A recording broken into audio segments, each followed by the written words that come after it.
Hello everyone, welcome to my YouTube channel অনন্যাস mini kitchen. আপনারা সবাই জানেন এই সিজনটাতে প্রচুর পরিমাণ তাল পাওয়া যায়, আর এই তাল দিয়েই আমরা বিভিন্ন রকম পিঠা তৈরি করে থাকি। আজকে একটি তালের পাটিসাপটার রেসিপি আপনাদের সাথে শেয়ার করব।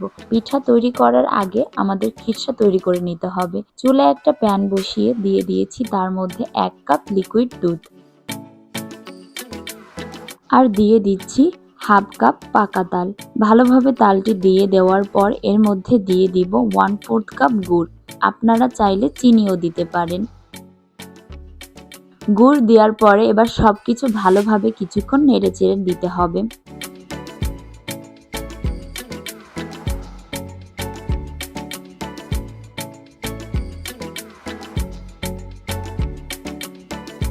কিছুক্ষণ নেড়ে নেওয়ার পর এর মধ্যে দিয়ে দিব 1/4 কাপ গুঁড়ো দুধ, আর তারপর এই সব উপকরণ একসাথে ভালোভাবে মিশিয়ে নিতে হবে।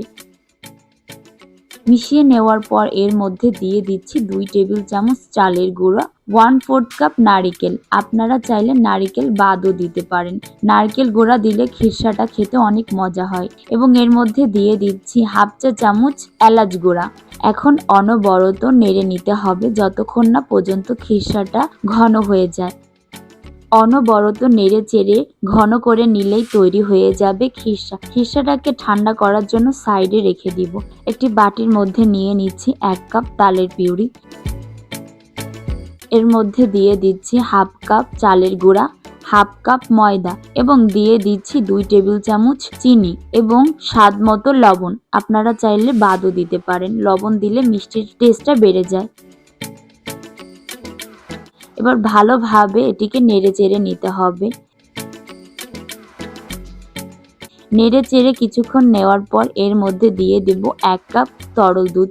দুধটাকে অল্প অল্প ভাবে দিয়ে একটি স্মুথ গোলা তৈরি করে নিতে হবে। আপনারা চাইলে দুধের পরিবর্তে পানিও দিতে পারেন। দুধ দিলে খাবারের টেস্টটা বেড়ে যায়।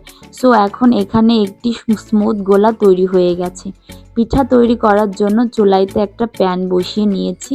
সামান্য কিছু পরিমাণ তেল দিয়ে নিয়েছি, আর একটা গোল চামচ দিয়ে পিঠার গোলাটা দিয়ে দিলাম। চামচ দিয়ে ভালোভাবে নেড়ে গোল করে নিতে হবে।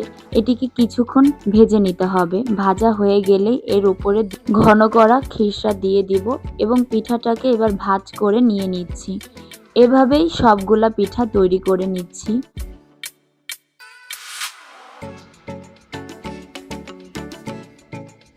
আশা করছি আপনাদের এই তালের পাটিসাপটা পিঠাটি ভালো লেগেছে। ভালো লাগলে আমার চ্যানেলটিকে সাবস্ক্রাইব করে পাশের বেল আইকনটি অন করে পাশে থাকবেন। আজ এখানেই বিদায় নিচ্ছি। আল্লাহ হাফেজ।